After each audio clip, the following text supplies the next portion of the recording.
Salut, c'est Tim. Aujourd'hui, je vais t'apprendre pour tout ce qui est l'inconfort. Quels sont les signes d'inconfort et comment est-ce que tu peux les éviter? Parce que si jamais toi, tu peux les déceler chez les gens, ils le peuvent aussi de manière un peu plus instinctive. Donc si jamais tu as ces signes d'inconfort-là et que tu les mets de ton côté, c'est-à-dire que tu ne les fais plus et tu les dégages de ta personnalité, dans ce cas, tu auras l'air de quelqu'un de plus charismatique, plus confiant, etc. L'autre chose, c'est que si jamais il y a une fille qui a ces signes-là, tu peux le verbaliser. Et le fait de verbaliser ce genre de choses, ça va te faire beaucoup plus de points qu'un autre. Pourquoi? Parce que elle va savoir, ok, ce mec en fait il est humain et socialement c'est quelqu'un qui est présélectionné. Je te parle de la présélection, j'en ai encore jamais parlé sur cette chaîne. C'est simplement le fait que quand une fille te voit avec d'autres filles, elle soit attirée par toi plus rapidement et que ce soit plus facile. Pourquoi? Parce que tu es présélectionné. Imaginons que sur une échelle de 1 à 10 en qualité de fille, tu sois avec une fille qui est un 9. Et bien si jamais il y a une fille qui a un 7 qui est à côté de toi, eh bien disons qu'elle va plus avoir de chances de venir vers toi, etc. Et elle va mieux réagir à toi. Parce qu'il se dira, ok, ce mec-là est capable d'attirer des filles qui sont bien plus haut level que moi. Donc je vais essayer de me faire ce mec et je vais essayer de le challenger pour essayer qu'il sorte avec moi. Pourquoi? Parce qu'il est présélectionné. Les filles plus haut level ont déjà fait la sélection pour moi ou d'autres filles ont déjà fait cette sélection pour moi. Donc toi, ça peut te faciliter la tâche quand tu es en train d'essayer de la séduire. Je dois également te parler d'une chose assez importante, c'est dans les biais humains et tout ce qui est dynamique sociale. C'est important que tu comprennes les dynamiques sociales parce que simplement la séduction en est une. Alors dans les biais humains, tu as un biais qui s'appelle la preuve sociale. Qu'est-ce que c'est que la preuve sociale? C'est un biais humain. Un biais humain, c'est toutes les particularités des êtres humains qui font que ce ne sont pas des créatures complètement logiques et que c'est des créatures qui sont liées à la survie et qui sont faites pour la survie et qui ont réussi à survivre. La preuve sociale, ce serait quoi? Ce serait par exemple être perdu au milieu de la forêt et voir un groupe d'animaux courir dans une direction et avoir envie de courir dans la même direction. Parce que tu sais qu'ils fuient quelque chose et tu sais qu'il y a un danger. Imagine que tu vois un groupe de personnes courir dans un sens, je pense pas que tu auras le temps de leur demander pourquoi ils courent et tu vas sûrement courir avec eux. Et donc c'est à peu près la même chose quand tu vois quelqu'un faire quelque chose, tu vas avoir tendance, si tu sais pas où t'orienter, si tu as un doute, à faire la même chose. Les exemples qu'il prenait dans le livre Influence et manipulation, c'est par exemple 2 restaurants.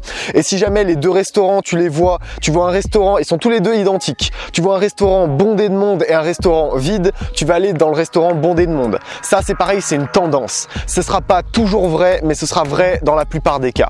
Instinctivement, tu te diras, ok, il y a une raison logique si tout le monde agit comme ça. Peut-être que le restaurant a eu des problèmes au niveau de son alimentation qui servait des aliments qui n'étaient pas frais. Ou peut-être que ça, ou peut-être que ça. Bref, tu pourras essayer de rationaliser plus tard, mais instinctivement, tu auras envie de prendre cette décision.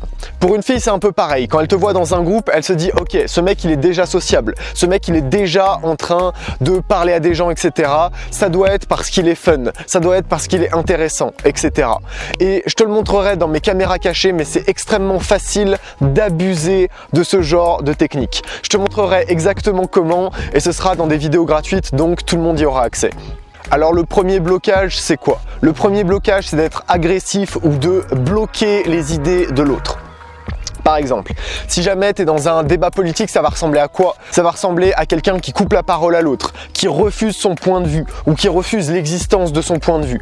Bref, ça c'est une posture qui est défensive et tout ce qui est défensif, c'est lié à une attitude qui est pas confiante. Dans cette attitude-là, tu vas retrouver le « je parle plus fort que l'autre pour éviter qu'il me coupe la parole » parce que tu sais que t'es pas assez solide pour maîtriser la personne qui est en train de parler avec des arguments ou alors que t'es pas assez solide dans ta manière de t'exprimer pour être plus dominant qu'elle. Le fait de trop s'affirmer, le fait de couper la parole ou alors le fait de refuser un point de vue, ce sont des choses qui montrent l'inconfort. Et ça, c'est le premier signe d'inconfort. Ces signes d'inconfort, d'ailleurs, je les tire du livre qui s'appelle « Voilà ce que j'aurais dû dire ». C'est un livre qui est extrêmement sympathique puisqu'il t'apprend absolument tout ce que tu as besoin de savoir en communication. En fait, c'est de la base de la communication.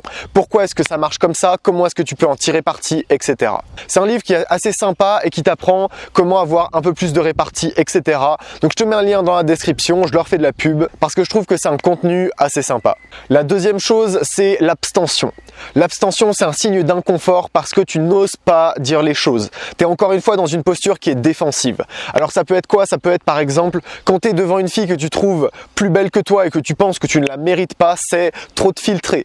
Te dire oh là là mais cette blague elle est pas assez drôle pour elle. Ou alors tiens mais je peux pas dire ça. Et donc ça donne quoi? Ça donne quelqu'un qui dit presque rien et finalement qui a un résultat assez médiocre. J'en parle dans ma dernière formation, je te mettrai également un lien dans la description. Ça peut aussi être le fait de ne pas dire ce que tu as envie de dire juste parce que tu penses que c'est pas valable. Ou alors juste parce que, ok, tu as quelque chose d'intéressant à dire mais tu vas te retenir de le dire parce que tu penses que voilà, ça collera pas à la situation.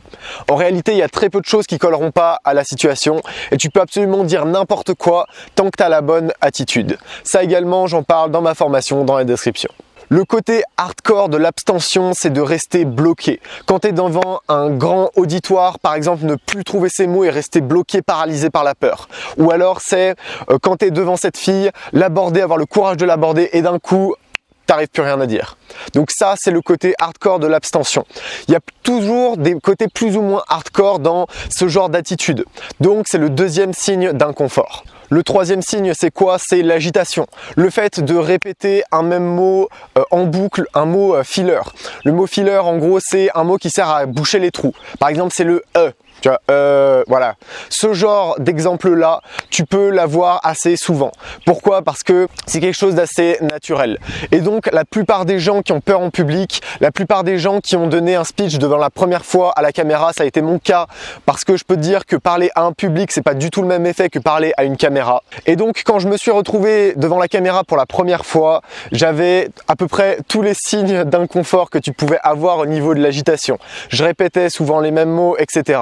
Donc c'est des signes que tu peux perdre avec l'habitude, mais au début, accepte qu'ils soient là. Quand tu vas aborder cette fille, accepte que tu vas pas toujours trouver les mots, tu vas être un peu maladroit, etc.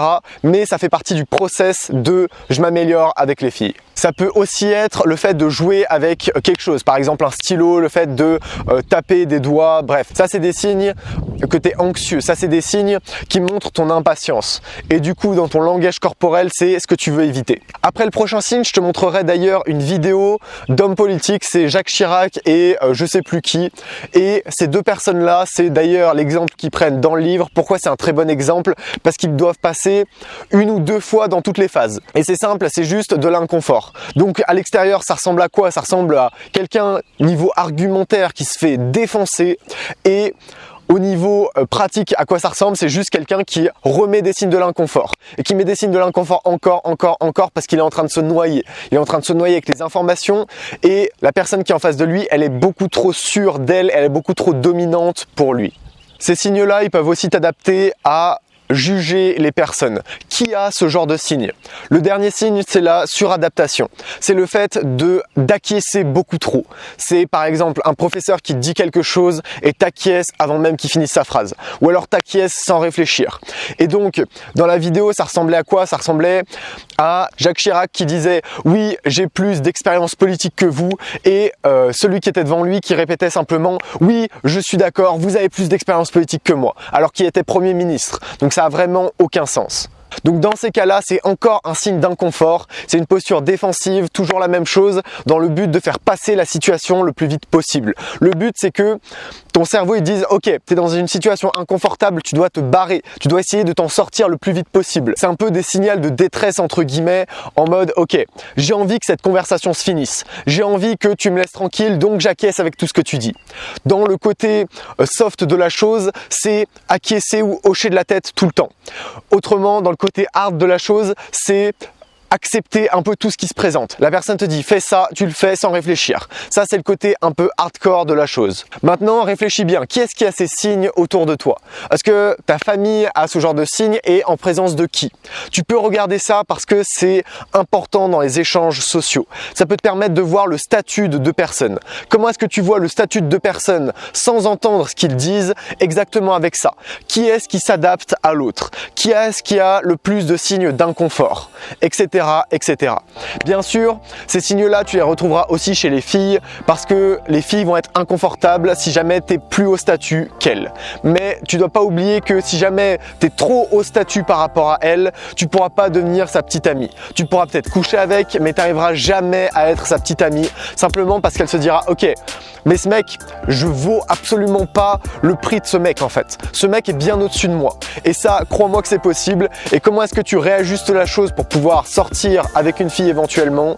Simplement, tu dis « Ok, tu t'adaptes à elle », dans le sens là où tu vas te déprécier un peu. Tu as tellement de valeur que tu peux te déprécier un peu dans certains cas. Une chose qui est marrante avec ce reportage, c'est que à la fin, le Premier ministre de l'époque dit quelque chose comme tiens, je suis Premier ministre ». Et le problème, c'est ça.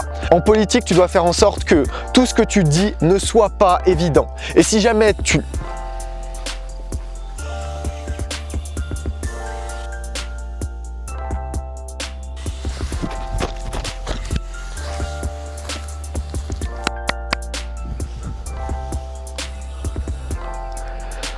Qu'est-ce que je te disais? Je te disais que tout ce que tu dois dire en politique, c'est forcément pas évident.